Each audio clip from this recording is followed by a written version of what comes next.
Welcome to Boys episode 172. Can't believe it. 172? I didn't nail the intro. Damn it. My chair squeaked. We're here. That was not a fart. We are here. We are riding that high, my friend. Man, yeah. Yeah, thanks to everyone who came out to the show on the 28th. If you're an avid listener to Boys podcast, you know we were hyping this Blink 405 show for weeks. We were pushing it like crack in the 80s. We really were. Sprinkle some Blink 405 on it, yeah, as Dave Chappelle would say. We are so thankful for the turnout. Mm-hmm. We get there. We're going to recap the night real quick. We get there. We dress up. We dress up as the boys from Blink. Can I ask you? Uh-huh. How early did you get dressed? Well, so we met at the Speakeasy at 8. Yeah. I got dressed at about 6. Me too. Took a shower, fixed the hair, picked out the Hurley t-shirt, the Dickie shorts, the black socks to match the Pumas, the watch. Yeah. I had to get my hoppus on, dude. Yeah, you had to get your hoppus on. I was laying around. I was like, okay, well, I got to be there at 8. And then I started getting nervous, but not like nervous that I'm going to fuck up. It's like, I just want to do it already. Yeah. So I started slowly getting dressed, like putting one thing on at a time. Right. And then... started with your shirt, Pooh Beared around the house a little bit? No, actually, I started with the Dickie shorts first. Okay. No shirt. Okay. And then went black socks. And then a few minutes later, I pop on that shirt. Then the hat with the crucial tilt. Yeah, you got to have the tilt if you're Tommen. Got to. Yeah, I got ready a little early. I was excited. I really tried my best to not get nervous. Mm-hmm. I know you were a little nervous. Yeah. I was a little antsy myself, to be totally honest, but I was really trying to keep the vibe positive. Sure. The anxiety down, the expectations low. Mm-hmm. Fast forward, we get there. Our gear was already set up because we practiced the day before. The wonderful people at the Speakeasy, Greg, Mike, the rest of the gang. So nice, so awesome, so accommodating. So for that, we thank you guys and gals, mainly guys. And we get there. There's some people there when I show up. And I'm like, damn, this is like 2 hours before showtime. We still had to sound check, get a last few ducks in a row. The patio was pretty bumping by the time we got there. Yeah. And then we get closer to showtime. The show's kicking off at 10. We said doors at 9. Show starts at 10. We started promptly at 10 p.m., maybe even a couple minutes before.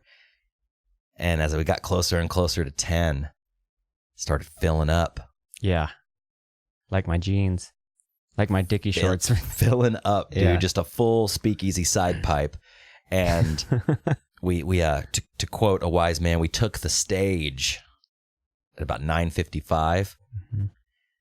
We went into that little side room for a second, and the Speakeasy's a big, wonderful place. There's an upstairs. There's several locations you can chill. Yeah, you can hide out anywhere. Yeah, there's a nice, huge, bi-level patio. Mm-hmm. Lots of space to really spread out. And I guess somebody made an announcement that the bands were about to start right before we started. And when we came out to start, people started filing in. Mm-hmm. And I remember like getting up on stage, putting my bass on, and looking out. And I think the first thing out of my mouth into the microphone was, holy fuck, there's a lot of people here. Yeah. And I had like that tunnel vision as because I go on to the side stage and I was like, grab my guitar, put it on. I'm not looking at the crowd. And I go to tune and I hear you go, holy fuck, there's a lot of people. And I look up and I go, holy shit. Yeah. Yeah, there is a lot of people. It was packed. I mean, it was people. There were heads from right in front of the stage. Yeah. To the back. Mm-hmm. And sides of the stage were full. Yeah. There were people in kind of I call it the wings. There were people waiting in the wings. But what I noticed was it wasn't patches. It was a sea of heads. There was no space between the people. There were people to the walls. Yeah. All the way around. Yeah. A lot of friendly faces. A lot of people I haven't seen in a long time. Yeah, a lot of people from decades past. Yeah. There was also a group of ladies up front, some of which were wearing Blink 182 t-shirts. Mm-hmm. And I was like, I don't know these people. And that was, to me, that was truly the testament of people being excited about the show was like, of course it's great to see friends there. Sure. Of course it's great to see, acquaintances there. But there were a lot of people that I did not recognize. Most people I didn't recognize, especially up front. Yeah, there's always that thing like when friends come to your show, maybe it's just me, but in the back of my mind, there's always that question of, are you just here because you're a friend? Or do you actually want to see it? I think it was split pretty evenly. I think there were people who wanted to come see the band and people who were friends and, there was a lot. And exactly what we were hoping would happen happened. A lot of singing along. Like, the PA is loud as shit there, but I could still hear people like... It was a really good feeling, man. Playing these songs that are so near and dear to so many people, including us, and taking moments throughout the set to like soak it in. And I want to talk about that with our guest here in a little while. We're recording this intro before the show. Yeah. And taking moments throughout the set to like soak it in and listen, not just sing and deliver our respective lines as Mark and Tom. Right. But to be in that moment and to hear the singing along and just, man, I just felt so grateful. It was amazing. Yeah. So we blasted through the set. I think our set was supposed to be about an hour and 10, hour and 15. Yeah, hour 10, 15, but we were told 11 o'clock, we're going to start the dance party. Right. All right, here we go. So we barreled through the set. I think we finished the set in about 55 minutes. And that's 18 songs, which, yes, the songs are short. But we got through it. We threw some banter in there. We had a lot of fun. So I just want to take a moment to thank each and every one of you that came out.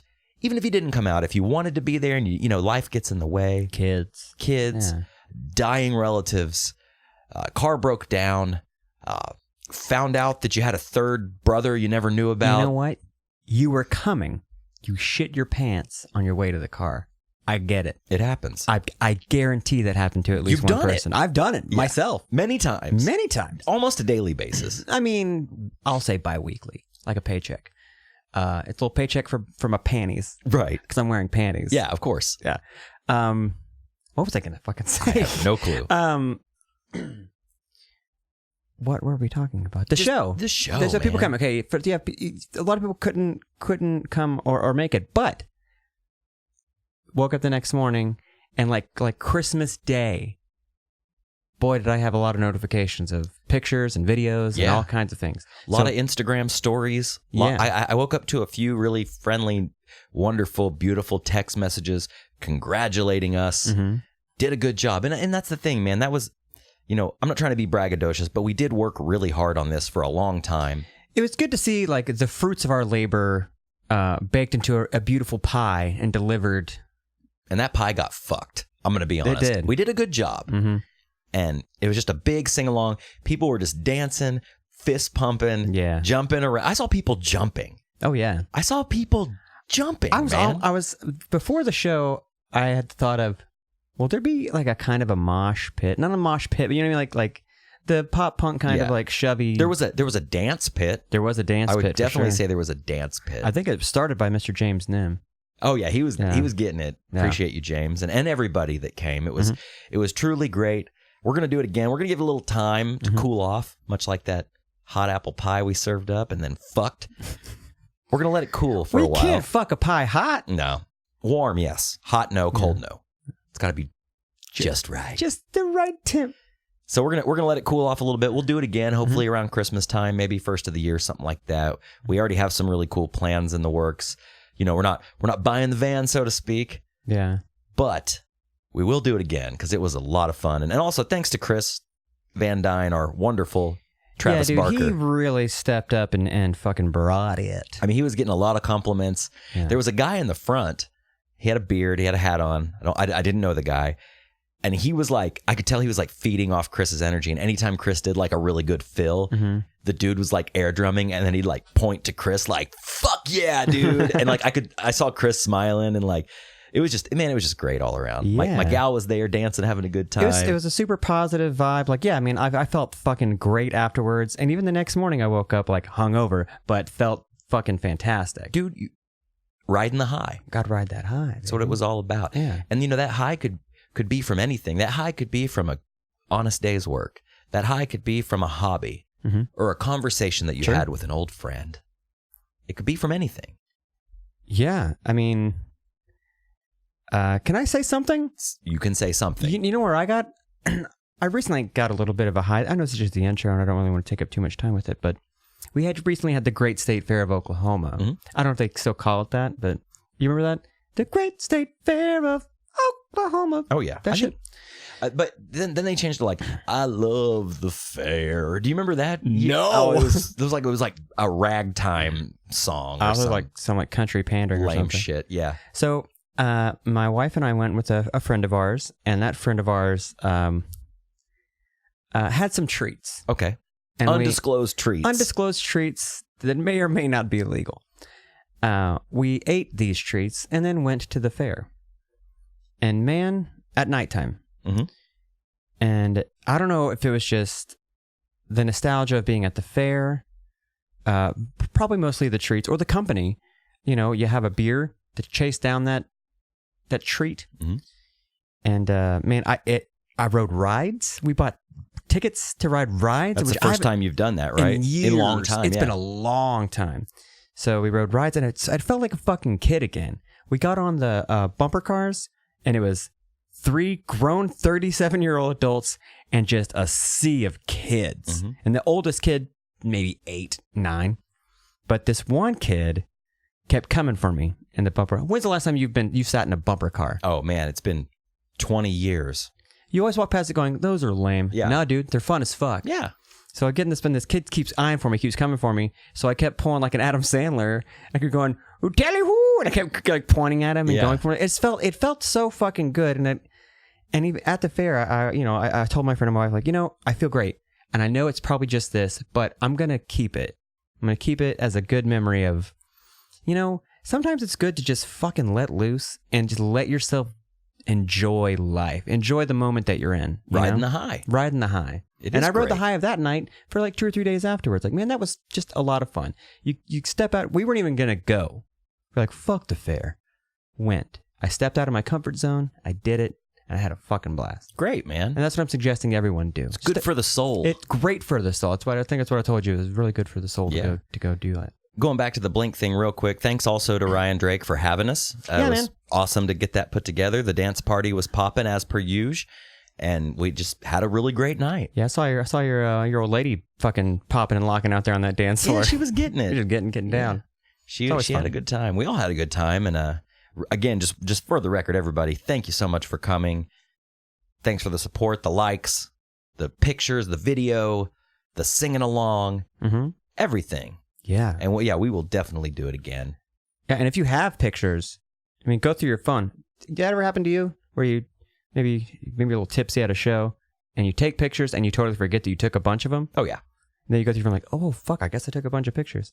If you drunkenly took a bunch of pictures and you forgot, just go through that phone. DM them to @BoysPodcast on Instagram. Yeah, we'd love to see them. All its blurry, shitty glory. Yeah, or email them, boys@boyspodcast. But you know what? Yeah. I'm stepping on the intro. That's very true. We have a very special show for you this week. We do. And this week I ain't fucking around. No. I mean it, guys. Gals, I mean it. Oh, did you like my ad-libbing? A really fine moment, real quick, on the Blink thing. Mm-hmm. You brought up on stage the Mutts Misfits. Is that what it's called? Yeah.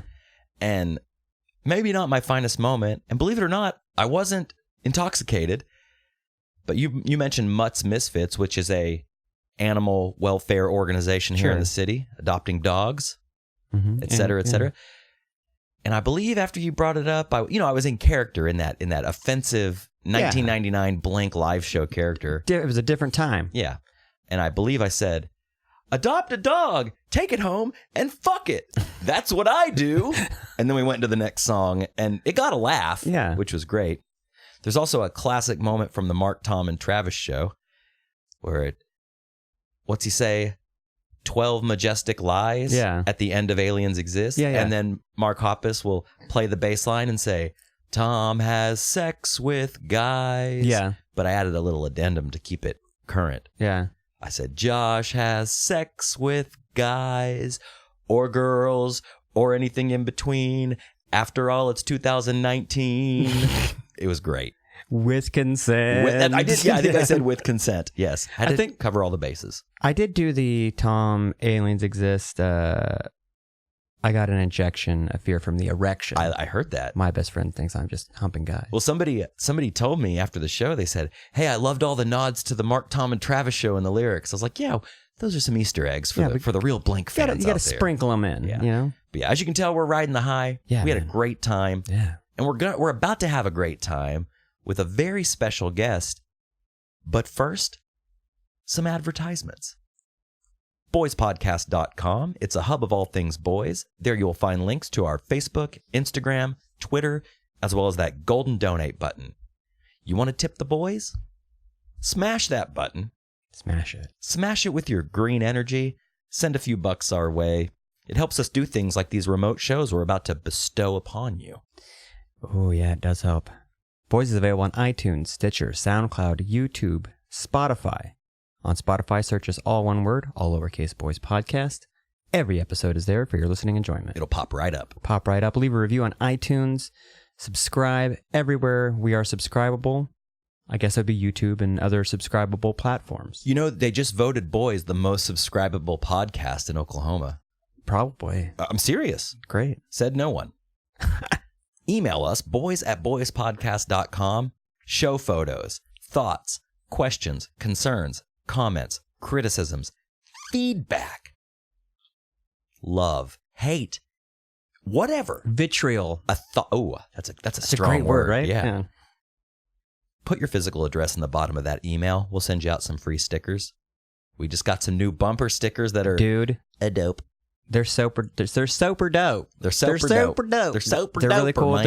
There's like a throwback to like a 70s type thing. thing. I always think the cash grass or ass no one writes for free, like that kind of with the 70s font. We'll drop one of those jokers in an envelope and send it out your way. Yeah, slap it on the back of your Nissan Maxima. Thank you to our sponsors, Anthem, AnthemBrewing.com on 908 Southwest 4th Street. That's the tap room. Go in there. Tell them Boys sent you. Get a beer on draft. You can sample it. You can drink a whole one. You can drink a bunch of them. You can buy a sixer there. You can play games with your friends. Have a good time. AnthemBrewing.com. Fat Bison, FatBison.com. He was at the show. Fat Bison did make an appearance. You know what? Mm-hmm. We support him. He supports us. I like how he is the Fat Bison. Yeah, the Fat Bison. We scratch your wood. You scratch ours. FatBison.com. Champion Vintage, champion_vintage_OKC on Instagram. Sorry. Twinstagram. Twinstagram. It's the sad stepchild. Twinstagram. Actually, this Saturday, if you're listening to this the week of, there's a sidewalk sale at the Room 3 Vintage on Britain and May. Maybe pop up there. Go check out the shit. I went last time. It was awesome. There's a lot to look at. Yeah, and it's the weather's changing, getting to be that fall. That fall feeling's right around the corner, so there's gonna be bro. sweaters and jackets and all kinds of shit. So stock up. Everything's reasonably priced. Oh yeah, go check it out. Lastly, thank you for the donations. Thank you for the feedback. Thank you for the support. The telling of a friend. The most important thing you can do. You want the boys to keep going? Tell a friend. We're growing. We're showing. Tell a friend. I'm serious. Did we ask when you did the email thing if you have a guest idea? If you know someone locally or not even local within the tri-state area, we'll travel regionally. Hit us up. Email us, boys@boyspodcast. Let us know their info, and we would love to get in touch with them. We're all ears. All ears, all beers. AnthemBrewing.com. That's a twofer. All right. Thank you for all of what you do to keep this show going. Mm-hmm. Thanks for the feedback. Thanks for the telling of a friend. You know what? Preemptively, thanks for telling a friend this week. We really appreciate you. Oh, that's like an old church thing. Yeah. I'm thanking you for doing a thing that I want you to go do it. Yeah. We're going to will it into existence. Mm-hmm. We also have a hotline. Boys hotline. It's 405-582-0242. Give us a call. We'll talk. Listen, there's many avenues for you to reach out to us. Tons. You just got to do the reaching. Reach out, touch someone. What phone service was that? I think it was AT&T. Reach out and touch us. Or was it Southwestern Bell? You got great connections with Southwestern Bell. So maybe it was AT&T. So this hotline You call. If you're too young to not remember what a hotline is, you call. You won't talk to us. But Hotline Boys. You'll hear, I got that hotline, boy. That was a great impression of Drake. Drake. Who's he? Ryan Drake? So you'll call this number and you'll hear Rob's beautiful voice and you'll hear a beep and you'll leave a message. And we might play that message on the show. I've got a few in the tank. Mm-hmm. I've been so busy. Well, we've been busy working on this goddamn show that we have. And now we got we get to coast for a while. Yeah. It's great. So you'll hear your own sweet voices here pretty soon. Lastly, we got a couple of boys dad hats left. They're $20. DM us on Instagram or email us to order. Once they're gone, they're gone. Here's your last chance. I think I have 2 or maybe 1 left. If you'd like a hat, you'd like to support the show, don't feel like donating, you want something in exchange for your money, right? Hit us up. Tangible, what's that? Goods, provisions, goods and services exchange for money. So yeah, get a hat.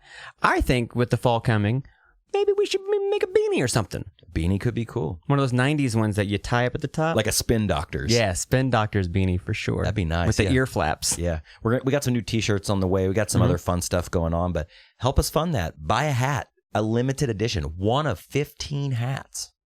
Beautiful Adams brand hat, a cool crown, black hat. It's got a Coral Boys logo on the front. Very tastefully sized logo, if I might add. It doesn't take up the whole damn thing, but it's there and you'll see it. It's not like one of those like airbrushed hats from the fair. Oh, those are cool. I'm sure you saw some of those. Oh, I saw quite a few. And then a nice leather strap on the back to adjust to the size of your large or small cranium. Yeah, hit us up. We'll bring it to you, even if you're local, or we'll mail it to you, whatever. I mailed a few out last week. One last thing, since you said fair and we're talking about wearable things, I did see something at the fair. I think I texted it to you. It was a picture on a t-shirt of Trump lifting weights. Yeah. Boy. It said Donald Pump. Like, get your pump on. I took a picture and the guy got mad. Really? Yeah, he kind of like eyed me. I'm like, it's funny. Yeah. You have a funny shirt. I'm promoting your business. Yeah. Maybe someone will want to buy this Donald Pump shirt. Maybe not, though. Probably not. I'm guessing that went right back in a box. Yeah. On to the next city. On to the next. On to Tulsa or Sheboygan, wherever we're going next. Speaking of on to the next city, our guest tonight is on tour right now. Yeah, he is.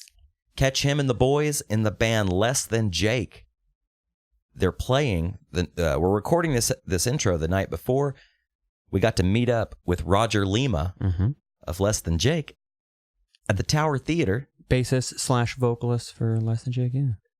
Legendary ska punk band. Legendary. That was a really weak one. My throat got a little scratchy there. And we don't know what we're going to get into at this episode, but strap in. It's going to be a good one. Yeah, they just started a tour. This show in Oklahoma City is the first of a bunch of shows. They're going out with Bowling for Soup and Authority Zero. I guess Bowling for Soup's doing a 25th anniversary from they started being a band. Wow. Time flies. It sure does. Check them out. Look them up. Maybe they're coming to a city near you. And without further ado, episode 172, Roger Lima of Less Than Jake. I hope you enjoy. Now on with the show.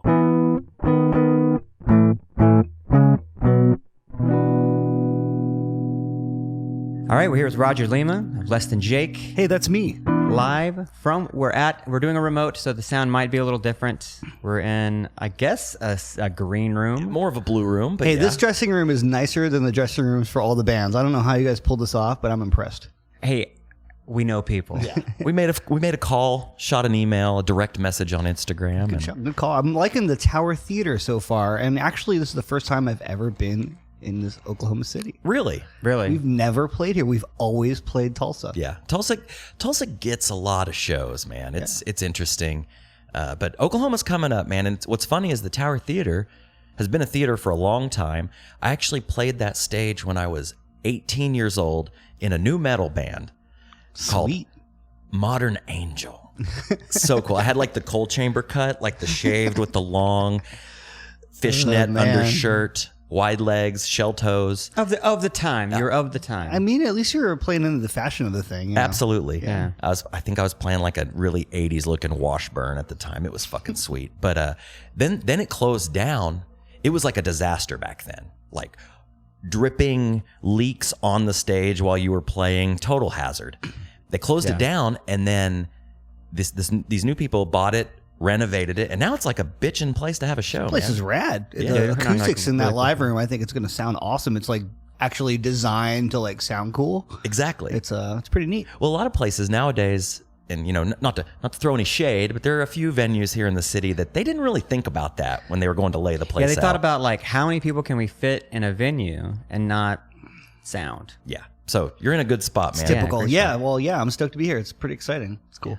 So you guys have been a band for a long time. Yeah, longer than a long time. It's 27. It feels like an eternity, but then at the same time, it still feels like it just started. It's really weird. Yeah, it's been 27 years. And still hanging in there. Is it eight full-length albums at this time? That I really don't know. 7 or 8, I think. That blurs together so bad because you get like EPs that can be put together, and then that's a record. Whatever. It's hard to explain. and all that kind of stuff. It doesn't really quite feel like that. It feels like 7 full records. But a lot of that beginning stuff almost doesn't count, man. We're just like chicken scratching around and just like playing tiny gigs and just trying to put out 7 inches. And it was like the energy is there, but the idea of like making a record was definitely not quite in the cards. We were just doing whatever we could do. Totally. I think the first time I saw your band was a Warped Tour. And I want to say it was 98 or 99, somewhere. It had to have been 90. If it was out here, it had was to in have Dallas. It had to have been 99. Okay, yeah. Because we did 90. Yeah, we did 97 and 99. We didn't do 98. Okay, then it was 99. Yeah. Blink was playing it. And I think Eminem was one of the headliners. Maybe I went several years, so they kind of bleed together. I think Blink was 97. It does for me too. But yeah, you're right. I remember that kind of specifically because we were playing what was known as the Camo stage on the Warped Tour that year in 97. It was just a flat open stage, and it had a fence behind it with like some camouflage webbing thrown on it. It had no top. We were just in the sun. Was it like just like a flatbed trailer pretty much? It was. Yeah. It was just the back of like I don't know what it was, but it was like just flat with just no top. And I was like, this is it? But then at the same time, it was like the Descendants were playing on the same stage. Yeah. So I was like, yeah, this is it. We're playing. This is the big leagues, man. I was like, you can ask it as a question. This is it? Or you can go, this is it. Exactly. We're here. So you're playing under the sun. No awning, nothing. Getting big. Yeah. That was like the second stage that year. I think the Eminem stage, I think, had a top that year. Yeah. Because they were doing that thing where they were doing like 2 stages side by side, and it was kind of nice because, you're out there standing on asphalt, hoping to see Bad Religion or No Effects or Less Than Jake, and it's just like, I'm burning my fucking balls off out here. Oh, it sucks, but it's part of the experience, though. Those kids get to do that, like, I don't know. I always think of it about being out of school and you're in the summertime mindset and you're like, I'm going to have this one crazy day. It's like kind of going to an amusement park, but it's just music and like insanity. And they had free Yoo-Hoo as well. That was really cool. Yeah, okay, that was definitely 99 then. 110 degree heat, standing on asphalt and you're drinking all day. like a Yoo-Hoo. It's like little cups, little like and there's urine sample not that cups. many porta potties. No, there's not. It's good times. You experienced the quality years of the Warped Tour. Yeah, the $5 bottle of water, all kinds of great shit at Warped Tour. Oh yeah, but it was definitely like it was like I mean that was called quote punk rock summer camp like basically, but it's all you get there like at 11 and it's all damn day, so like being in a band probably boring as shit, right? Weirdly not, because there's like you kind of just find your group of friends and you just hang out, just go, we're gonna go to this band's bus and we're gonna go watch this band today, and like for us, like we always kind of infiltrated or got along with like the behind the scenes, like the management team for the Warped Tour and like all the production people. I don't know, it always felt good. There was always at least a band or two that we would be like, all right, so we're gonna park our buses next to each other and hang out a lot. It's just kind of like summer camp. You kind of make band buddies on the road. Yeah, and then like you get like the nighttime things. We had years where we like had a bar that we would run for the nighttime parties and stuff like that, and just it just adds to the insanity of the Warped Tour.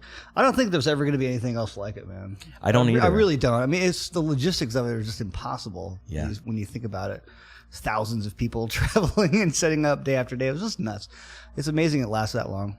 We were really lucky. I mean, we played more Warped shows than any band. Like really? Officially. Nice. Like we just did a ton of them. I didn't see that on your Wikipedia today. Man. Yeah, well, that thing needs to be updated. What are you gonna do? But yeah, we did. We played a lot. We played I think it clocked in around 440 shows total of Warped Tour shows. We had on the 365th show, we made shirts It said 365, Warped Tour, 1 year of Warped Tour. Yeah. Damn. That's a lot of fucking shows, man. It is. And as a kid, when I go But they're half-hour sets, so he's kind of cheating. So True. Yeah, you're not doing like a 2.5 hour with an encore and everything. When you're a kid and you go to things like that, you don't realize the amount of work that goes into it. You buy your ticket, you save your lunch money or your money from working at Brahms or McDonald's or something. Mowing lawns. Mowing lawns. And you get there and it seems to go off pretty much without a hitch. I'm sure people are scrambling behind the scenes, but... A little bit. You'd be surprised. They have it down to a science. And the other thing that was amazing was like Kevin Lyman's ability to like tackle a problem that would come up. That he would just shut that stuff down, man. He was just good at that. That's the right kind of guy to have around. He really was. He was pretty amazing. And he did a lot for the band, man. I mean, he managed us for a short time. He gave us a lot of chances. He took us to the Warped Tour in Europe that not a lot of people know about. That only happened in '99. He took us to the Warped Tour in Australia. That was a camping tour. All the bands had to camp in tents. Whoa. And we opted to rent a camper, but it was still like 8 people in a 5-person camper. It was awesome. But it was the only time that the Warped Tour ever went to Australia, and I think that was '99 also. Yeah. So like Kevin always like kind of got it, got what we were going for or whatever, and we were lucky to have him on our team for a lot of years, and still. That's awesome, man. Yeah. I think Warped Tour, like, if it wasn't for Warped Tour, I wouldn't have heard of a lot of bands. I think that festival was I guess the rocket ship, the thing that kind of blew up a bunch of bands. Like, I didn't know about your band until I saw you at Warped Tour. You know what I mean? I mean, dude, bands like made their whole thing happen. I mean, the band that comes to mind is Day to Remember. I mean, they pretty much owned the Warped Tour from on the years that they kept building it. They started on the smaller stage and on the bigger stage, and now they're like this enormous band, and they really did like maximize being able to like just get music in people's hands and like put on a great show, and like they have like the best attitude, and you can just feel that when you're watching them. But that band owned the Warped Tour. It's crazy. I've never been in a successful band, but I've played music since I was a kid. And well, it depends on what you define as success, man. Did you have a lot of fun? That sounds pretty successful. Yeah, you're right, Roger. Yeah. Actually, speaking of success, we talked about it in the intro for this episode. Yeah. But your boy Josh here and me, Robbie, we did a Blink-182 tribute show last Saturday. Oh, nice. Here in the city. Probably the most successful thing I've ever done in my life. Hundreds of people there. So are you singing along? You're Mark. Oh yeah. Yeah, you're Mark. I got the lower voice. And you're I can't tell if you I did the Tom part. The Tom or Skiba part. That's funny. Well, we didn't do we did old school. So a guy at this bar that I work at, he does these dance parties every one Saturday a month. They're these giant 90s 2000s dance parties that it's a bunch of woo girls that go crazy for like Britney White Spears Claw song and shit or whatever. But like he'll throw in like Blink stuff from Enema and people go crazy. And what I did was like, why don't we just put together a cover set and do a whole thing? Why not? He's like, fuck yeah, it's my favorite band. So we did it, and the whole time we're like prepping for it, like, I don't know, man, is anybody gonna give a shit? We give a shit about Blink anymore? And then we are getting on stage, put my guitar on, we look out, and it's like you cannot see. It's just the whole damn place is just. It's a lot of fun, man. It felt good, man. That's But cool. to go back to your point, a little positivity in a situation like that, whether it's a club show or a festival, goes such a long way. Yeah, And, it's infectious. Totally, and so is negativity. Absolutely. And it was just a super positive night, and it sounds like this Warped Tour thing was like pretty successful for you guys. It helped you guys out a lot. It did, man. It was the trip. It was we definitely met a lot of bands, met a lot of good people, and played for a lot of new faces. Excellent. So you guys have been a band since '92. That's right. Yeah. I mean, the band had a short life before I was involved and we really started playing. They played a few shows as a pop punk band with another bass player, and then when I met Chris through like a mutual friend, and I didn't really know because I never played bass at that point, so I was just going to be the guitar player in the band, like the second guitar player. And we just like fooled around and like jammed or whatever, but the bass player wasn't there. And then like the next day they were like, dude, you should buy a bass and we'll kick out our bass player. And I was like, okay. So I did that. Dude, I remember that though. Growing up, we had the neighborhood kids, and like I got a guitar for Christmas one year. Had no idea what I was doing. Yeah. Didn't even know you needed to change strings on it or tune it for that matter. But then my friend's dad Put them all was in a row. Yeah. Put all the tuning keys in a row. Yeah. It looks Why beautiful. are they all bent? Right. So my friend's dad was a drummer, and he didn't know how to play the drums. But I brought my guitar and my little crate 112 over, and we were just making noise. But we did the same thing. Like his younger brother, we were like, "Hey, we need a bass player." You're going to play bass. You're in, dude. Yeah. Yeah, And it was amazing. It kind of happened that way. I mean, it was just a weird moment there. I was playing drums in an all-girl band. I had just moved to Gainesville to like start college. And like my high school band was kind of done. I was playing guitar in a high school band. Whatever. It's just like the usual story of just like, I guess I just stumbled into the right thing at the right time. You know, Yeah. It's just a trip. So where'd you live before Gainesville? I pretty much grew up in Miami, Okay. like down way south Florida. So, What was that? yeah, it was, What was it like Miami? I was not a huge fan, man. My mom and my dad split up. My mom moved there for like work opportunities, Right. which definitely she found.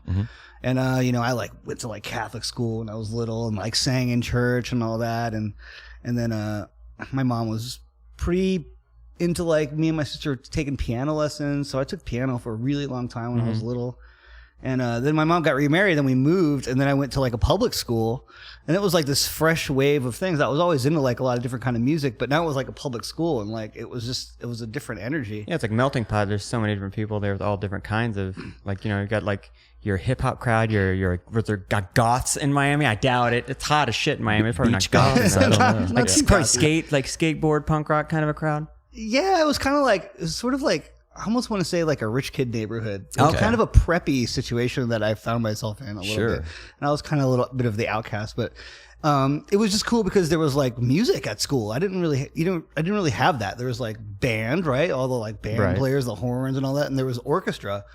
And I don't know how really, but I got really sucked into the orchestra thing. And I ended up playing the viola for like 5 years. Nice. So I was just always kind of around all that stuff. And, and then electric guitar. I think I bought an electric guitar when I was like 15. What was your first guitar? Dude, I really don't know. I remember it was $32 because I had to save up for it. But I bought it from a neighbor. It might have been a Harmony. It was a Strat copy. I don't know the brand. I ended up like cutting pieces off of it to make it more angular and making it look cooler. As you do as a kid. Yeah, You know how much effort- You just modify the shitty instrument you got There's to so make it many- look cool. Oh, so dude, I many was crazy, man. I instances made of my that. own. I always loved the idea of a monitor where you like Steve Harris would put his foot on the monitor and play. yeah. So I actually like just got wood and like got a speaker and made my own like wedge just for my room. Nice. Just that because young I man's wanted to ingenuity. listen to it. Like I was like, yeah, this is cool. Well, my grandfather was into the electronics. And he taught me how to solder when I was little. And the woodworking thing was always kind of just a part of, I'm Brazilian. So it's like we all fix our own crap and all this stuff. So, Sure. there was always a saw around. Everybody knew how to use a table saw. It was just, I just grew up that way. It's in your weird. blood, man. It was weird. It was really fun. What made you? So it's kind of interesting. We kind of have some parallels here. Like Josh and I both started playing music in church. If it wasn't for the church and growing up in the youth group in this little Baptist church down in Choctaw, Oklahoma, I would never play guitar. And my first band was a praise and worship band. That's awesome. Yeah, it was great, man. And it kept me out of trouble in high school and junior high, especially. Also, I kind of mentored under this guy who I really looked up to that played guitar. And he kind of taught me you have to have your everything. chops up in that scene, dude. There's no goofing around. And you know what? It's just gotten more and more intense. Like now worship bands are like this. Like we work in the It's a pedal super industry, group. man. It's like It's a big insane. percentage of sales goes to churches, praise and worship bands, things like that. But That's wild. what made you decide to pick up guitar for the first time? Were there any bands or people or? So when I was growing up, my uncle was in a band in the 70s. He was a drummer, and I lived in New Jersey when I was really little, and they were in a band in like the Jersey, New York scene, like New York Dolls era. And then we moved to Florida, and then they followed a few years later, and the band actually lived with us when they first moved. So my uncle's drum set was there, and his guitar player was a shredder, man, and he had this white Strat, and I just thought it was like divine. I Wayne's don't know World. how he made it do what he made it do. Right. It sounded incredible when he played it. But And it's magic to your it young was, ears. it was like 8, And but I played, my uncle taught me how to play drums when I was really little, so there was always drum set in the house when I was growing up, so I always play drums. I still play a lot of drums today. And but yeah, something about that like white guitar, that Strat, that image kind of stayed in my head, and I was like, oh, that was badass. And I don't know, it was just kind of like it's like I grew up with like metal and Maiden and AC/DC and Def Leppard was like all bands that like I was introduced to when I was like 9 or 10 years old. So I was just into the guitar riff kind of rock anyway. I loved all the 80s stuff that was going on when I was little. The new agey, whatever you want to call it, MTV era of stuff. I was like a huge fan of music in general at that time. But I definitely had like a big draw to like Maiden. Maiden was like my big band when I was still is really. You know, really, if I had to say what's my all-time favorite, that's it. They are. They're incredible. You know, but I'm editing your Wikipedia page right it's now. Wild, add man. that to it. Yeah, I love Maiden, but so that was kind of part of it, and it was a little bit of it was some rebellion stuff with my stepdad too, because it was a little, not so into the rocker thing, and like, there's no way you're gonna wear an earring in my house, and that kind of stuff, so I was a little bit rebelling a little bit to that. It's the fuel you need. It's the rebellion is kind of the most mean. Like, so when was your first band? Were they a metal band? Like what you could be when you're 15? Metal, I guess. I wasn't. I met a guy from another school that was the first guy to really introduce me into stuff like Fugazi and Sam I Am, like in the late '80s and that kind of stuff. And my first band was a little bit more like that. Okay, it was a little bit more. Kind of like heavy drums and kind of like groovy. All right. Cannot be found on the interwebs. Hopefully. Right. And it's out there somewhere, but whatever. That's such an amazing thing. We talk about it quite often on the show is we were so lucky that not everything is recorded when we were kids. I always talk about, I have a box of cringe, like old photos, actual film photos. And I'm like, I'm so glad everything I did as a teenager isn't documented online. Dude, that bedroom demo tape you made of you and your friend's band, you're like, this is so badass. Yeah. You go back and listen to it today, it's like the worst thing ever. But there's also something to be proud of. But there's no consequences back then. It gives you more like freedom to just try something and like be willing to take the risk. I feel like these days everything is like, oh, how's this going to look on Instagram? Like if I do or don't do this thing, and people like worry about their social media image so much that maybe they wouldn't, take a risk or try something new or do something out of the box or whatever. So to play into your point, like it's kind of a lost thing, because people are so worried about this like magnifying glass thing. It's crazy, man. But the thing is that magnifying glass is only there for a short amount of time. Like, say you do something silly on the internet, on Instagram, your story's gone. And people but sometimes it lives forever, That's though. True. That is true. Your friend screenshots that thing and then puts it in a group text, and the next thing you know, it's in a Facebook group. Yeah. 10 years later, you're getting a random text of showing your ass, or something. Yeah. And then you're trying to run for the Supreme Court and get busted. Never mind. Right. That's a different story. We're actually trying to keep it unpolitical tonight, right? I'm good with that. Yeah, me too. That leads me to a question, though. In the scope of Less Than Jake, and the times have changed, since you started out with the band, and you guys have done a lot of things. How has social media, technology, things like that, how has that changed your band, and how have you guys adapted to that over the years? Well, we were kind of lucky on that too, in a couple of ways. We had a website really early on, and we kind of had a little bit of a lead on some of that stuff. We just knew a guy that was, into that stuff before most people were. And we try to stay ahead of that curve. It's kind of tricky. It's definitely affected like the money side of things. I mean, for sure. It's crazy notable how, people don't buy CDs anymore. That ended. And then that even kind of shifted after the MP3 sort of phase. That kind of went down a notch, and you're like, okay, well, this is different. But now with the streaming thing, it's like gone. It's like, it's just not, bands of our size, and we've been around for a long time. We have a lot of songs, blah, blah, blah. Get a lot of plays. Don't really make that much money off streaming. It doesn't really pay for things. It's interesting how the dynamic has shifted. It's like touring makes the money. Absolutely. I mean, I think most bands these days, if you're like surviving and you're doing this as a full-time career, you're on tour, you're playing gigs. That's the only way to make it happen. So, but you're not getting those big royalty checks from the records and CDs and stuff. I would imagine. Yeah, like I said, the 90s was a little different. Yeah, exactly. Yeah. The 90s were a little different. We got lucky. We got signed to a major label twice, and it was incredible. And it was the same A&R guy. He worked at Capitol, signed us, and then he left and worked at Warner Brothers and signed us. Wow. It was rad, Am I wrong? Didn't you win a Grammy as well? Didn't you guys win a Grammy? I wish. What record was it that went like huge? There's one that was... Not that big.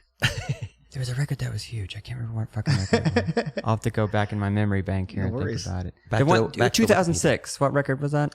2006. Well, we didn't have a big record at that time. We had GNVFLA that came out in like 2007 on Fat.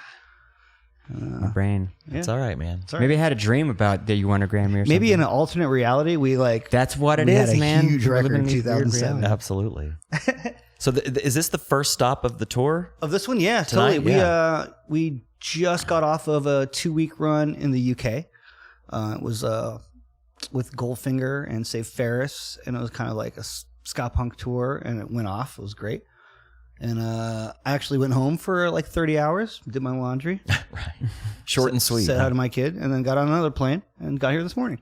Awesome. And it's going to be a good run, though. We always have fun with the Bowling for Soup guys. They're always a good time, and I think we have like-minded fans that want to have a good time. Yeah, I think so Wanna too. show I up mean, and have a couple beers and enjoy themselves. We already saw people lining up outside. Yeah, so that's a good sign. That's Man. crazy. Good. Tower's a cool place, not only for them opening the doors to us, but to bands that to me, the Tower is kind of the perfect size venue that we needed, because we have like the Chesapeake Arena where, like Ariana Grande plays, and then we have like cool bars and stuff, but this is like a really nice in between. And Yeah. I think the word's getting out too, because we've heard from other bands. They're like, "Oh yeah, that's a great stop." And now, and then the next time, well, you guys ever play there? Yeah, we did. It was cool. Blah blah blah. And then it'll just kind of bring more people here. But like I said, it's our first time here. We've just always ended up in Tulsa. So yeah, we saw Stoked. the Aquabats here a couple that was months fun. ago, and it was Oh, real right fun. on. Aquabats, real big fish. But yeah, I remember I saw Slipknot here in the 90s, Slipknot and Coal Chamber. So that was pretty sweet. man, Yeah, you that had was. a serious metal phase. Oh yeah, dude. Yeah. I was into all that shit, Korn and all that stuff. I kind of skipped that, man. I was really deep into punk rock at that time. It was weird. Like, I was definitely like super metal kid, like in school, in high school, and like Metallica, Maiden, Anthrax, all Yeah. that stuff. And then, like right in my last year of high school, and like when I first moved, that's the first time I heard like Green Day and like Operation Ivy, Down by Law.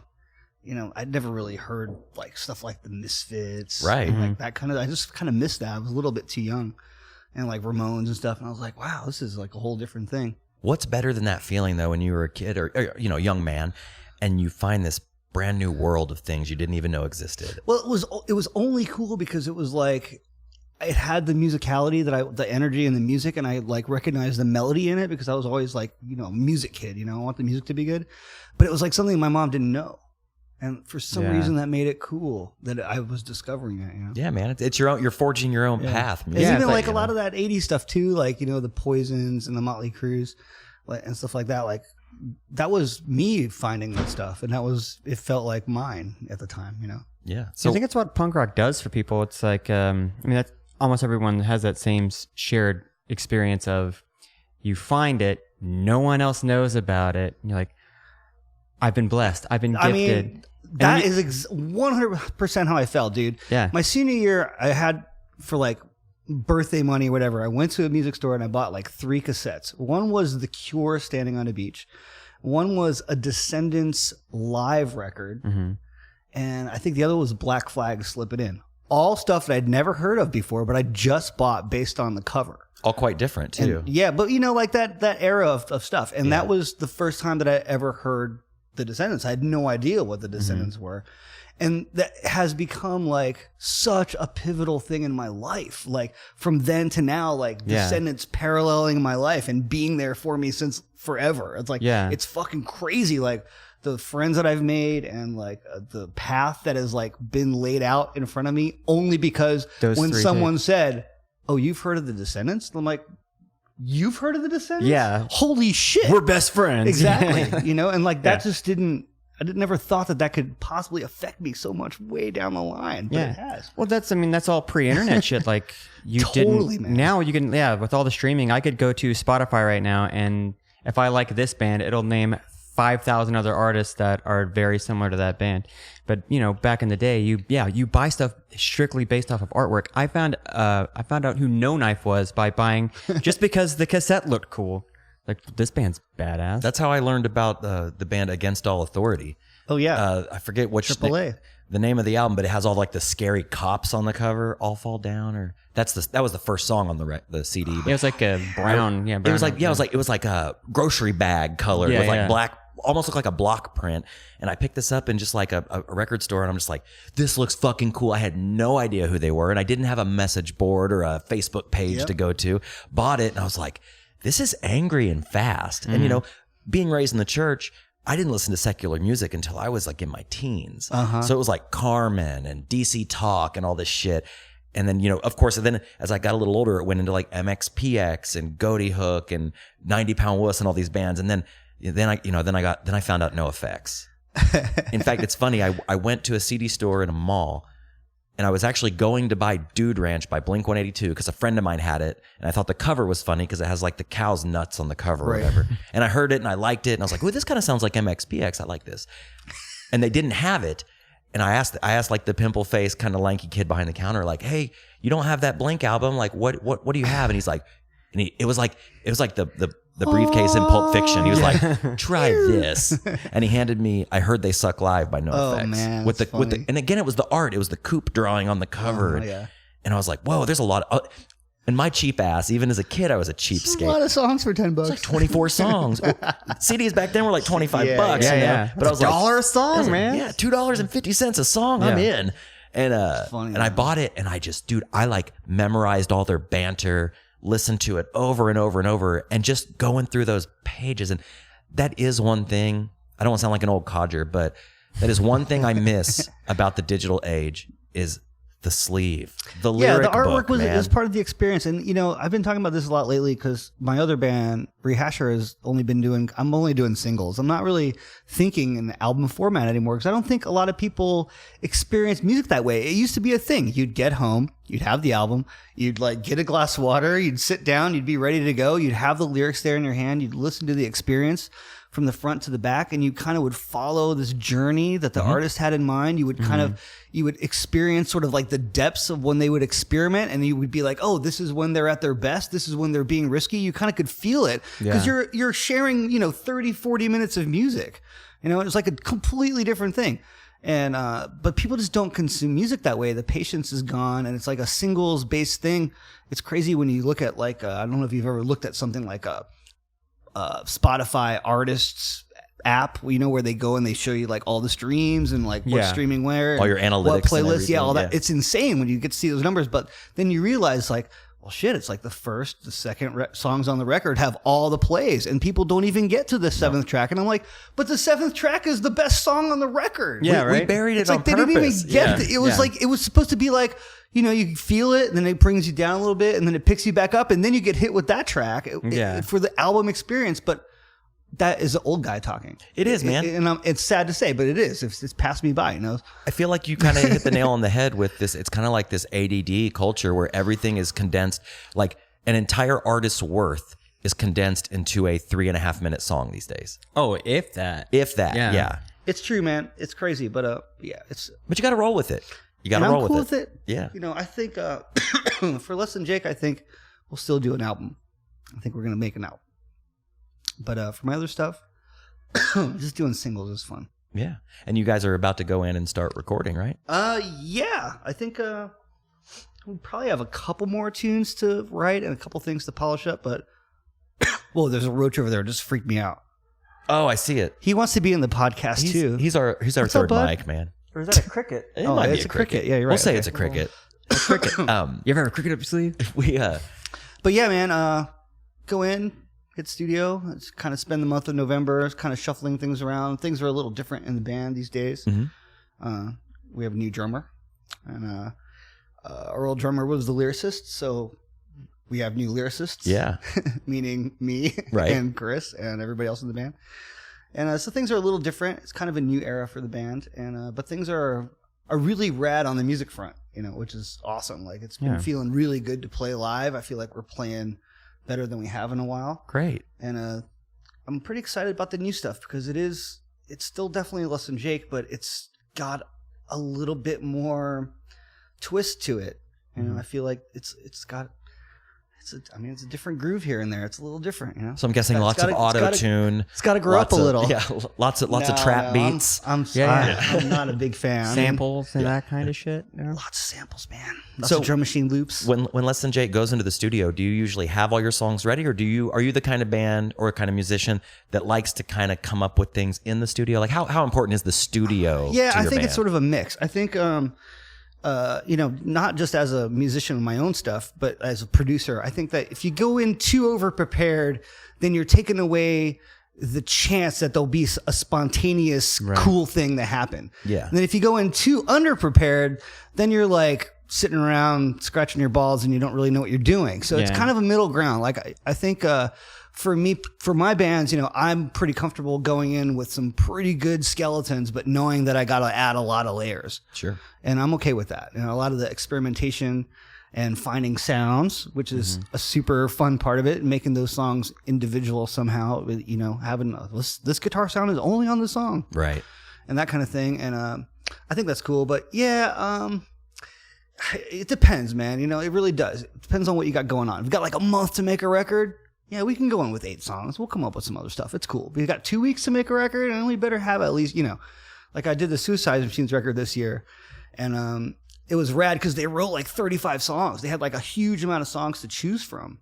That's got to be nice when you have so many songs that you can just whittle away. Yeah, that's the best. To be like, well, these songs are kind of similar, but in this one has a stronger chorus, and you kind of like whittle it down, and you can really come up with a really solid record when you have that many songs to choose cut from. And paste. Like, the second verse on this song is badass, and it sounds a lot like this other. Yeah, like, put that one here and put this here. It dude, you're Frankensteining songs. I'm just like kicking songs out the door. I'll say sometimes there's things worth saving. I mean, if you have like 34 songs coming in, don't waste. You hear that all the time. Like the last Blink record, they said they recorded like how many songs? I think it was around 35, and they cut them down to like 16. Like, you're cutting a lot of songs. What if there was some gem in that? But I always think it's not good to think that way, but I can't help. I record music all the time. Like I try to do a song a day, and sometimes I'll scrap a lot of them. Like, but what if there was a gem there? And but there might be. But it comes back too. Like if there's a riff, like that riff will come back around at some point. Right. It sure as shit beats like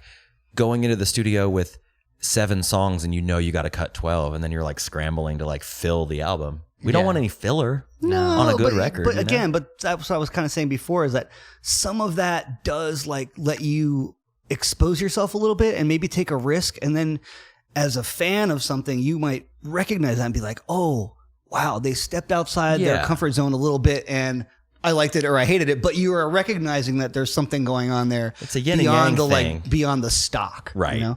So it's kind of like half and half, sort of, man. I don't know. Well, you can't have the good without the evil, and the whole yin yang. Yin yang. That whole you got to have your clean and your distortion. Yeah. So who are some of your favorite bands right now, man? I'll put you on the spot. Man, as far as like newer bands, I'm pretty picky, but the band that has been sticking with me for a few years now is The Story So Far. I think it's an excellent band. I love their grooves. I just like everything about the band. They can do no wrong for me. I think they're fucking great. There's a bunch of cool bands out there, but that's the only band that, sitting here right now will come to mind that I would want to shout out. Yeah. I think my dude's Story So Far, man. Those guys are rad. Out of all like the neo pop punk bands, I think Story So Far is one of the ones who are doing it the best, I think. Like picking up the mantle where Newfound Glory may have left off and adding but it's got a much more hardcore edge to it. Yeah. It's like melodic hardcore refined. Right. Yeah. And it's really it's a groove-based thing that I think. And their attitudes they're just good dudes. And I really like those guys. I really love the Mass Intruder guys too. I made a couple records with them, and the music is really well thought out, man. They're really like smart musicians, and a really fun kind of shtick. I love it. The whole thing is just great. I just love those guys. We had them on not too long ago. Yeah, we had Blue and Green on. Excellent. Actually, was it the whole band? They were all in there, but they were only ones on mic. Yeah, that makes sense. We went to Denver a couple years ago and sat down with Mike and Tom from MXPX, and they were opening for MXPX, and I had no idea what I was getting into. Oh, you had never seen them? I've seen what they look like, but I never heard a song, and I on the drive, we drove from Oklahoma, and on the drive out there, I was like, all right, Josh, play me their best songs. So he pulls out Spotify, and I was just hooked immediately, like the crooning, the kind of old school vibe of it. It's totally 50s-ish. Yes, totally. It's amazing. He has a way, man. Blue has a way. He's a very crafty guy. He's a smart and there's a very a fine line there that they're walking sometimes in some of those songs. You want to seem romantic and slightly creepy, but not cross any lines that might be too creepy. It's the way he sings, like his vocal style is so unique. Like you've heard it 1,000 times, like in 50 songs, but it's like no one's singing like that. Yeah. But he's doing it over this like a distorted 3-chord Ramones-y kind of shit, and it's like, what? That's what makes it so amazing. Well, that's a cool thing. I really love those guys, and I've been lucky to make a couple records with them, and kind of experience some of what we're talking about. Some of that, like, well, we have, this is the skeleton of the song, but what exactly that guitar solo is, we don't really know. And what exactly those octaves are going to be, we don't know. And what the vocal pad's going to do there in the breakdown, we still have to, we got to get in front of a piano and figure this out, guys. You know what I mean? And that's like, and then when you get it and you hear it and it fills the room and you're like, oh, I just cross the sort of a threshold and I'm like, yeah, we're there. This is what it wants to be. Like, you're like lighting your cigar with your $100 bill and you're like, no, like, we got a hit, baby. No, I just mean like the song has like found its place. Yeah, like it's where it wants to be. It clicks. It's just weird. I thought about listening to one of the records. I'm like, they had to be in the studio and go, what if you did a doo-wop part right here? Just okay, let's throw it in. Fuck it, why not? Yeah, a lot of that. Yeah. A lot of times there was one time that was really hilarious. We were doing some backups, and it was Green singing some backups, and he was singing it, and it had a certain. He was singing a little too pretty. It just wasn't like it didn't have like the right sort of tonal quality. So we were just like, I was like, I'm not sure, man. I'm not really feeling it. Maybe this isn't the right part for you to sing or something like that. And he's like, I'll be right back. And he goes out into the van and he comes back with a ski mask on and he goes, let's fucking do this. And he gets in there and he nailed it. And he sang it with the attitude that it needed to be because the voice we were looking for was not you need Green the musician, but Green the character on stage. You know what I mean? Well, it's so cool. Like, I love a good shtick with the band. I don't think it's necessary with all bands, and I definitely think it can be done wrong.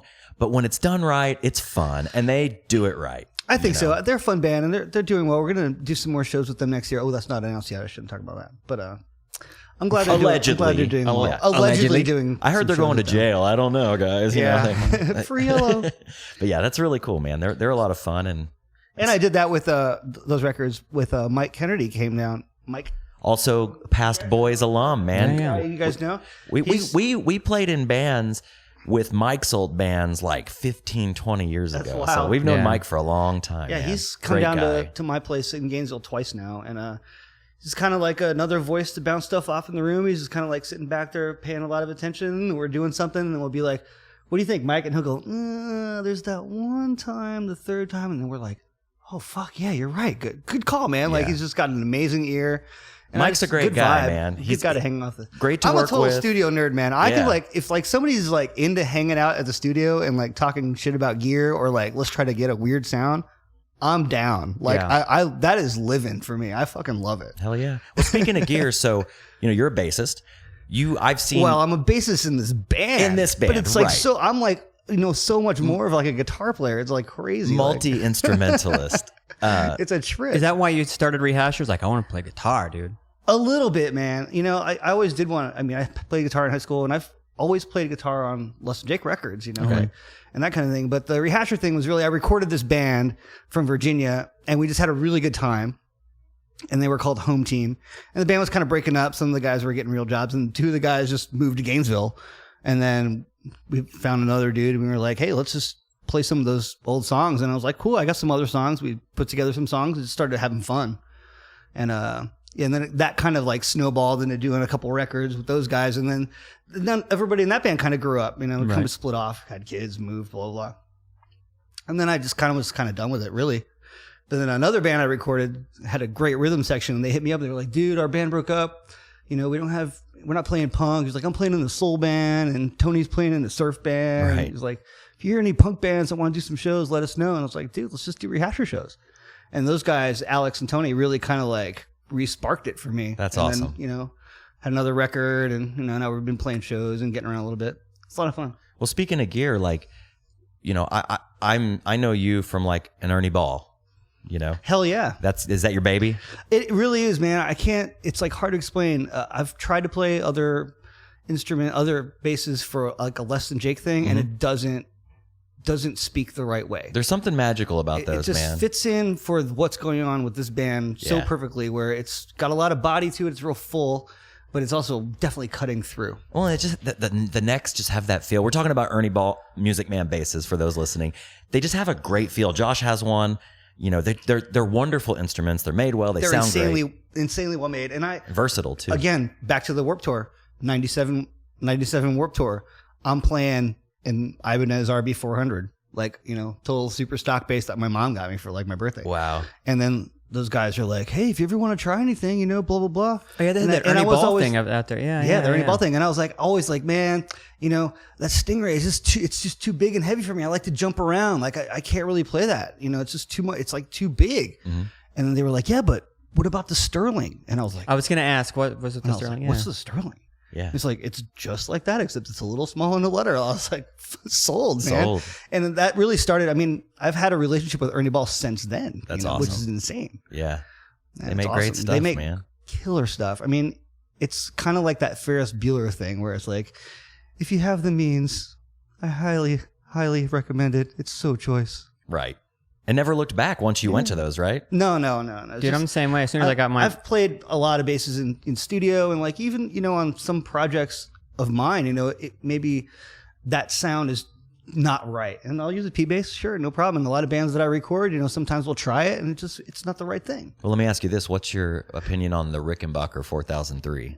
It's... Don't they look so cool? It looks super cool. Yeah. And I get that it sort of has an iconic sound or something. Yeah. I don't know that it's for everything. Right. It's for a very specific thing. It sounds like a Rick. But that's how I am with everything, man. It's like even like a Strat. You're like, dude, you can't use that Strat on that. That's not going to work. That's for an SG or whatever. Like you just get these tones and these colors in your mind, and that's another reason that pedals are fun. Once you get to know a pedal really well, you're like, you can like recall it in your memory, and you're just like, oh, that sound would be killer for this part. And it's like, it's that pedal in this setting. You just instinct kind of there. It's fucking awesome. See, that was always my excuse with the Ernie Ball. People are like, well, what about, it's just a one-trick pony. I'm like, no, man, you could dial in. I can get a P-bass tone from here. You got active EQ, yeah, bro. It's active EQ. You kind of can. I'm one of those, like, just turn it up, all the knobs up all the way and full bore, and that's what it sounds like. Right. Yeah, you can manipulate it there, but anything that you can do there, you could probably do from the amp, the microphone, the preamp. Plugins. Somewhere after the fact. So I'm kind of like a... Yeah, I say, but that's what I do. Everything's dying down. I'm like, like, I like the way it sounds. I like that clinky. I mean, it was my career from MXPX. Like 13 years old, my first show ever was MXPX. Like, what is that bass he's playing? That looks super cool. Because it looks cool. Like, it does, there's 3 strings on one side. I love the one peg sticking out on its own. It's is that I gotta get one. When you got the big like egg-shaped pick guard, and with that EQ and that massive pickup, it's like it has a ton of bass response, but it also you can get real clicky with it and get that 90s kind of pop punk sound that we all know. But you're right. My first year ever putting one in my hand was at a Warped Tour. I think it was Warped Tour 99, and they had those little, like a booth. They had them all. You can play them. Like, oh, I could touch it? Yeah, like, I picked it up, like, this is super freaking heavy. Well, it's quality stuff, man. Yeah. That's another way things have changed over the years, man. It's like when we were kids, there wasn't a Sweetwater. There wasn't, Reverb.com. It's like we had Musician's Friend magazine. We had no good music stores in Oklahoma. No. Like, maybe one that was decent-ish. And now it's like, there's a Guitar Center in every town. So you can go play a $4,000 Les Paul or Ernie Ball or whatever, a nice American Strat. We grew up in a town that the music store was smaller than this room. Yeah. And it was like Lion by Washburn. Stuff. And Yeah, I mean, Gainesville was okay for a while there. There was like... Was there a lot of pointy guitars growing up because of the like death metal scene and everything? I guess maybe I just didn't really notice, I guess I didn't pay attention. I swear though, like I've had more like inspiration and like weird, like seemingly magical moments with really crappy, cheap instruments.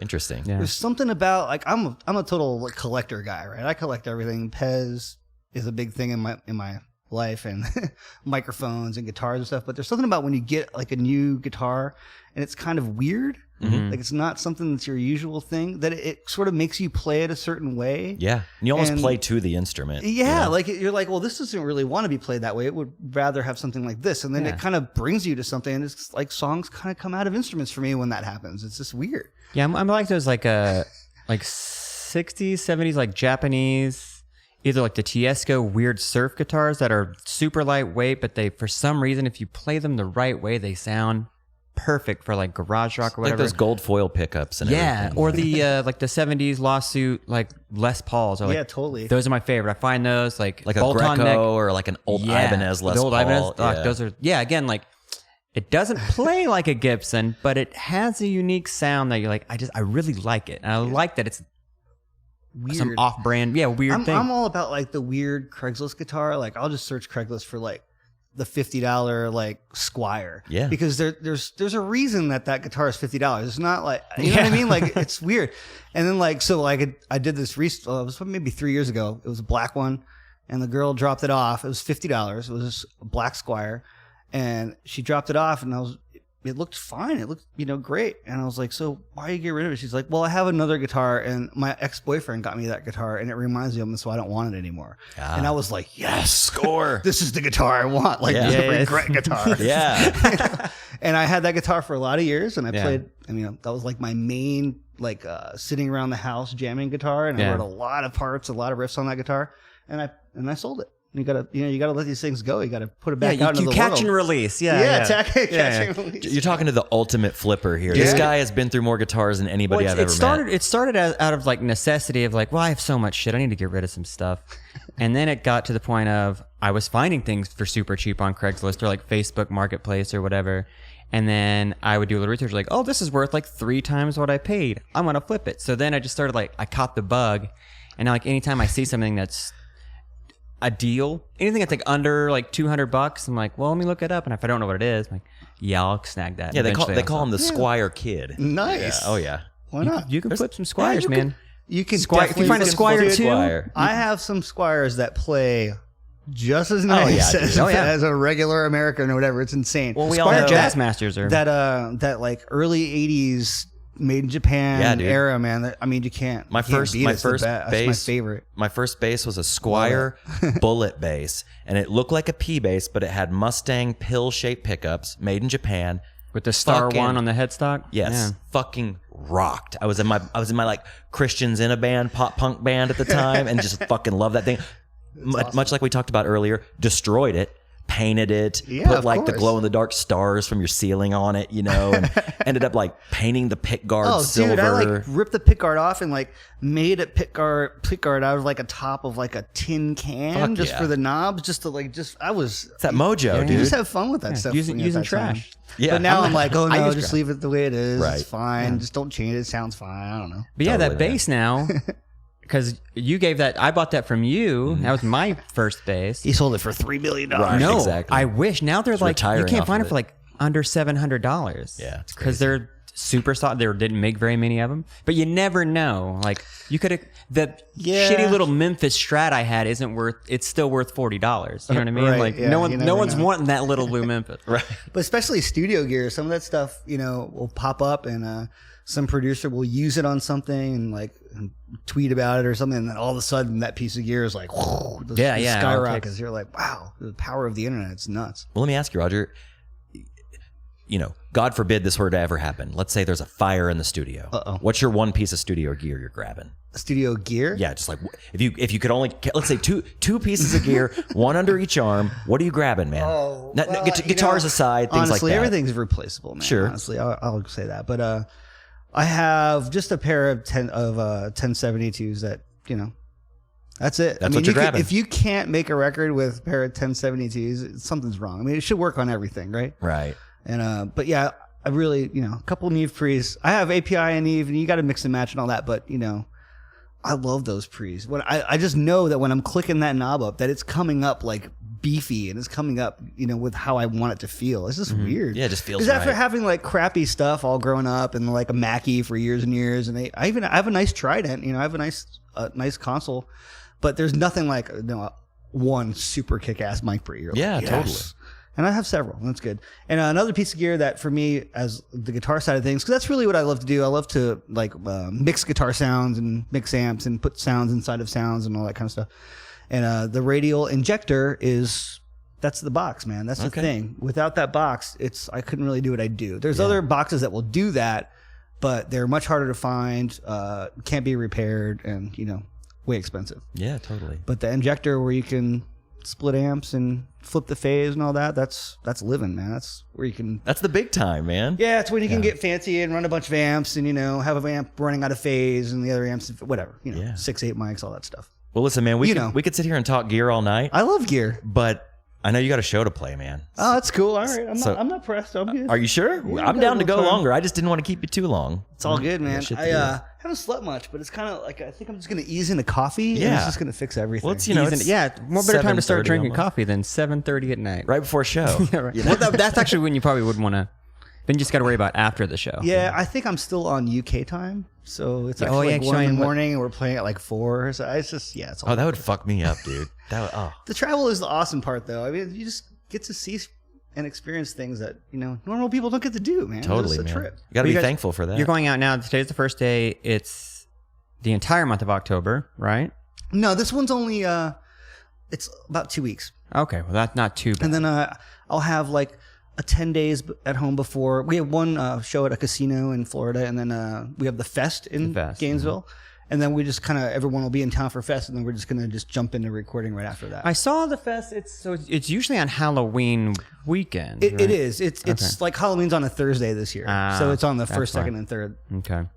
which is great for me because my birthday's on Halloween. Oh, yeah? Nice. And so so it's like always the fest is always on my birthday, and then it's like a million people are in town for fest, Right. And I have a kid, so it's like Halloween. So you're just like everything just piles up. You're like So I'm really happy that it's on Thursday this year. Yeah, have some like you time and not have to just be one surrounded evening. by thousands of sweaty punk rock kids. It's wild. They're like zombies in Gainesville. They just take over. It's just the black t-shirts, just like doing the tiptoe, the hangover walk. Yeah. because that's what happens. It's great. I love the fest. I haven't Have been you been since there a couple times? A couple of times.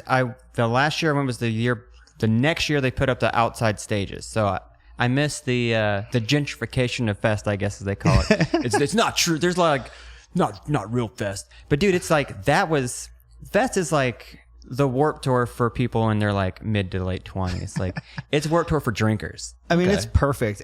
So many of the smaller bands that people love all show up at that thing. Oh, like, yeah. it's just like you can just see it's so 3 many days of it's just all nuts. day every band ever plays it.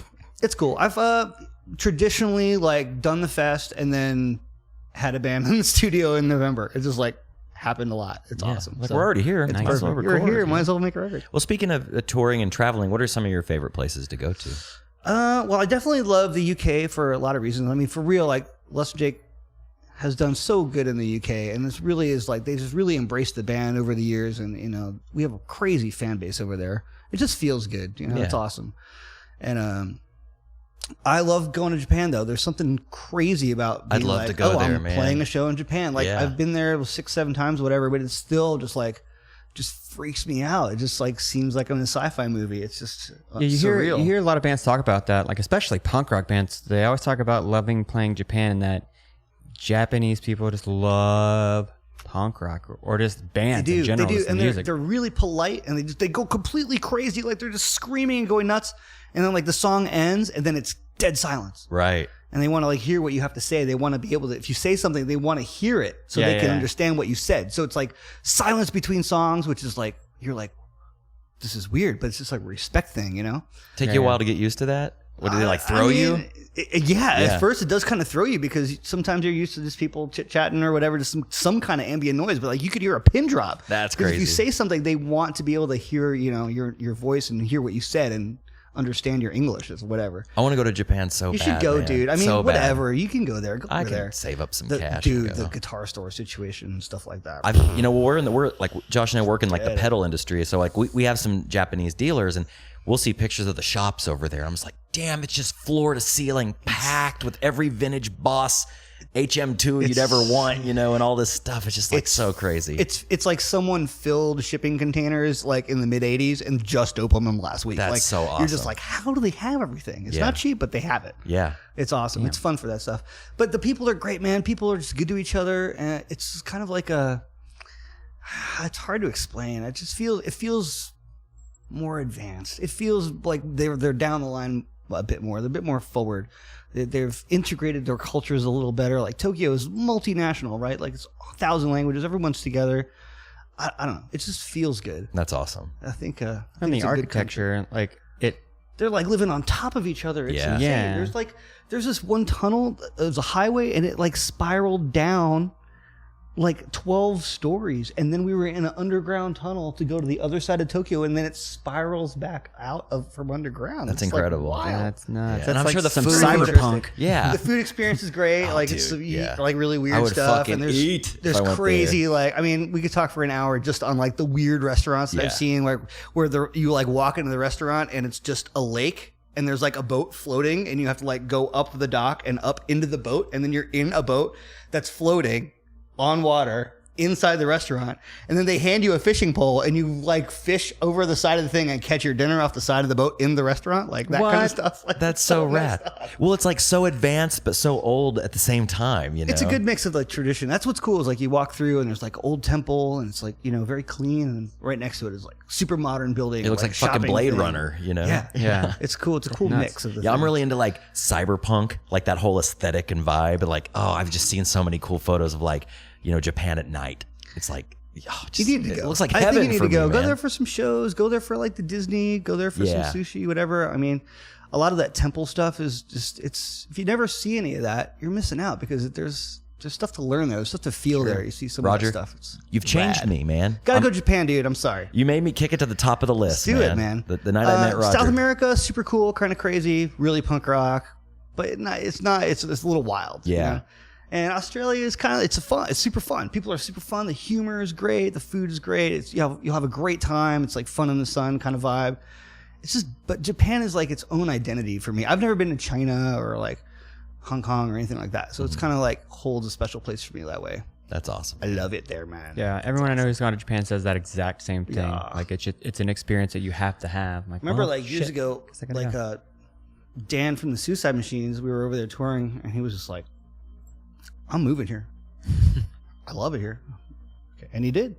Oh, did he really? Yeah. He lived there for years. Learned the language, got used to it, accumulated to the culture, hung out, and I totally get it. Yeah. Yeah. That's I saying totally something. get it. Like that would be awesome. That's incredible. I got to go, but the show we'd have to break up, boys, Oh no, because I ain't coming back. I'll move over there too. Okay. We'll move over to Japan. just yeah. do a road trip version, man. Yeah. Go over there. Yeah, Yeah. check it out. Truth be told, I've never been out of the country. I've been around the United States quite a bit, but I've never been out of the country. Well, And like I think that said, I sounds mean, like if a it great wasn't first for stop. the whole band thing, travel is like a bonus. And Yeah. for me, I like it. I like seeing the perspective from other pieces of the world. You kind of see yourself better when you can see from a long way away. If that Puts makes things any into sense. perspective. Yeah, man, you know? fully. Oh, that's so awesome. Do it. You got to travel. I think that's weird that like some people like are like, oh no, I'm never gonna leave my state or whatever like Yeah. that. I'm like, no. It just reminds me of my there's old a lot to man. see, yeah. Like my dad, he's like a country guy. He's got a little acreage out in like eastern Oklahoma, and he's like, all I need's right here. And I'm like, Well, that's cool. I think if you get a certain age, like I'm the same way. He's I just wanna, retired, I just want to be yeah. on my own. Like leave me the Yeah, fuck alone. I just want Yeah. some quiet and a guitar. That's cool. But like, for like all of my 20s and stuff, that was like the fever of like getting to travel. I'm like, I can't believe I'm in Hollywood. I can't believe I'm in California. Can't believe I'm in Alaska. It's all that. It's just like, these are just points on a map that you saw growing up. You never thought that you would have a memory attached to these places. yeah, dude, that's awesome. Do it. You got to do your thing, man. It's like life's too short. I mean, I never really wanted to have a normal life. I saw my mom grinding, doing the office thing, long hours and all that. And I got it. And I got the work ethic side of it, but it just seemed like she was working for somebody else, right? Yeah, man.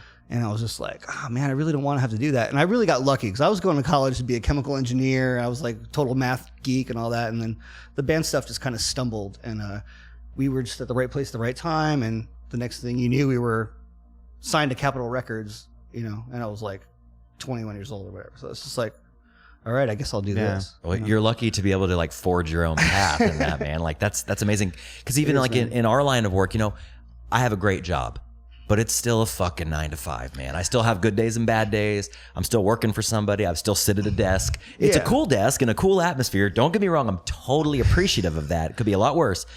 But damn, we grew up playing music. Like that was my dream, was to tour in a band. And even if you didn't make a lot of money, it's just like, Well, even the doing this, experience. there's good days and bad days. True. Everything true. has its perspective, but Mine would be trying to find a place to shit, man. that is a huge problem. Yeah, dude. Especially on something like the Warped Tour. If you get up too Oh. late, everything's already destroyed, man. Yeah. It's rough out there. all the toilet paper is pissed on, and Especially like going to the beautiful Tower Theater has excellent restrooms. They really do. Lovely. But I'm sure you stop at venues. I mean, I've done some touring, and yeah, you get to the venue and you're like, cool. Well, I will shit outside, I guess. 'Cause I'm nothing here. Hand me that spackle Life bucket. on the road is pretty fucking cool, man. Yeah. Yeah.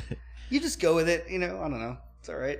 It's all Yeah. part of the experience. Like I said, it's like I never in a million years thought that I would be here from where it started. And in the same way, it's like I'm not by myself. Not only are the guys in my band with me on the journey, but every fan that like comes out to these shows, and especially like the repeat offenders that like come out to a lot of shows and follow the tour and go to all the shows on the tour and stuff like that. You're like, we're all in this together, and like it completes the cycle, right? It like is the negative to the positive of the battery. Like the band, when we do the sound check at the venue in the middle of the day, like we're playing the same song that we're going to play later, and it sounds pretty good. It's there, but it's not electrified. It's not switched on until there's a crowd there. That you know? energy, yeah, that energy transfer. That's what I'm hooked on, you know. And that's the thing about it is like I feel really privileged, but I don't feel like I'm any different than any one person in the crowd because we're all in it together, right? Totally. Like, it doesn't. It's just how I am. Yeah. Well, I mean, you guys definitely bring that kind of a vibe when you guys play your shows. It's like most energetic band I think I've ever seen are you guys. Like, Well, especially thanks, you playing like you go all in. All in. Yeah, I'm getting a little old. My feet are starting to get mad at me. I busted my knee pretty bad a couple tours ago, and I'm starting to feel a little bit of like, you know. Roger, have you this heard is why of Carl Alvarez isn't jumping around anymore? It's because he's getting old, man. have you heard of CBD? Let me tell you about the wonders of CBD. CBD? Yeah. Wait, isn't that the thing that truckers have in their truck so they could talk to each other? That's CB. Oh, that's CB. Yeah, Oh, yeah. my bad.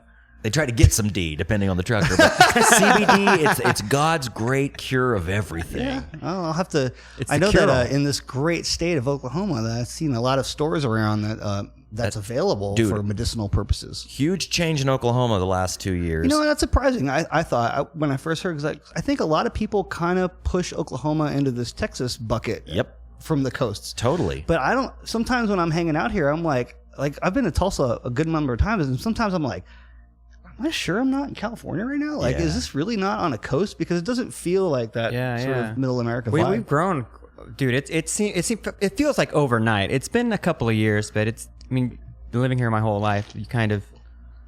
I mean, I lived out in California for a little bit, so yeah, it does feel like a little bit of that. It's kind of creeping in, but there's still some states that don't. Like Texas is still. Who would have thought Texas? Yeah, who would have thought we would have beat Texas to legal weed? Yeah, that's what I medicinal mean. legal Yeah. weed, you know. But it's great, and it's great for the economy, and I'm glad to be a part of it. And here's the deal: like I used to live in Austin.